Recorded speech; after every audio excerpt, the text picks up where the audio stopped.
ಪ್ರಾಮಾಣಿಕ ಮಾಡಿದ್ರೆ ಮಾಡಲಿ ಏನು ತಪ್ಪಿಲ್ಲ. ಇದರಲ್ಲಿ ಯಾರ್ಯಾರು ತಪ್ಪಿತಸ್ಥರಿದ್ದಾರೋ ಅವ್ರ ಶಿಕ್ಷೆ ಆಗಲಿ ಅನ್ನೋದಷ್ಟೇ. ಸುಮ್ಮನೆ ಹಿಟ್ ಆ್ಯಂಡ್ ರನ್ ಆಗಬಾರ್ದು.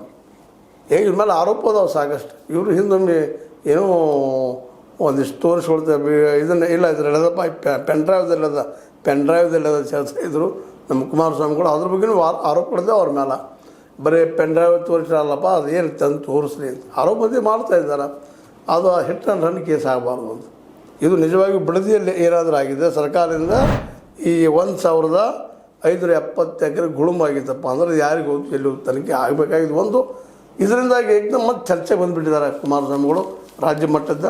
ಇದನ್ನು ಯಾವ ರೀತಿ ಯಾರ್ಯಾರು ಯಾವ ರೀತಿಯಾಗಿ ಇದನ್ನು ಬದುಕಿಸ್ತಾರೆ ಏನು ಮಾಡ್ತಾರೆ ಅನ್ನೋದನ್ನು ಈ ದಿನಗಳಲ್ಲಿ ನೋಡಬೇಕಾಗಿದೆ. ಒಟ್ಟಾರೆಯಾಗಿ ಯಡಿಯೂರಪ್ಪರ ಮತ್ತು ಡಿ ಕೆ ಶಿವಕುಮಾರ್ ಅವರಿಗೆ ಏಕಾಲಕ್ಕೊಂದು ಉತ್ತರ ಕೊಡಬೇಕಾಗಿತ್ತು. ಆ ದಿಶೆಯಲ್ಲಿ ಇವ್ರು ಬೆನ್ನತ್ತಿದ್ದಾರೆ, ಸರ್ಕಾರಕ್ಕೆ ಬೆನ್ನತ್ತಿದ್ದಾರೆ.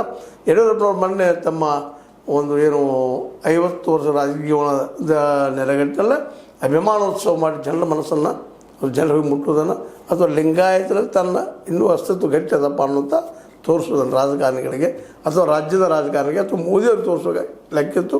ಅದರಲ್ಲಿ ಹೆಚ್ಚು ಕಡಿಮೆ ಯಶಸ್ವಿ ಆಗಿದ್ದಾರೆ. ಇನ್ನು ಮುಂದಿನ ಮತ್ತೆ ಡೆವಲಪ್ ಆಗ್ಬೋದು. ಯಡಿಯೂರಪ್ಪನವರು ಮಗ ಎಚ್ಚರಿಕೆ ಅವ್ರ ಮಗ ಇನ್ನೊಂದು ಕಡೆಗೆ ಸಿದ್ದರಾಮಯ್ಯನವರು ಮತ್ತು ಡಿ ಕೆ ಶಿ ಅವರು ಇವ್ರ ಮಧ್ಯದಲ್ಲಿ ಇದು ತಿರುಗ್ತಾ ಇದೆ. ಯಾರು ಏನಾಗ್ಬೋದು, ಇದರಲ್ಲಿ ಯಾರಾದರೂ ಮುಂದಿನ ಮುಖ್ಯಮಂತ್ರಿ ಆಗ್ಬೋದು, ಏನಾಗ್ಬೋದು ಮತ್ತು ಮುಂದೆ ಚರ್ಚೆ ಮಾಡೋಣ. ಬಟ್ ಈಗ ಮಾತ್ರ ದೊಡ್ಡ ಗುದ್ದನ್ನು ಎಚ್ ಡಿ ಕುಮಾರಸ್ವಾಮಿ ಕೊಟ್ಟಿದ್ದಾರೆ ಬಿಡದಿ ನೆಲೆಯಲ್ಲೇ.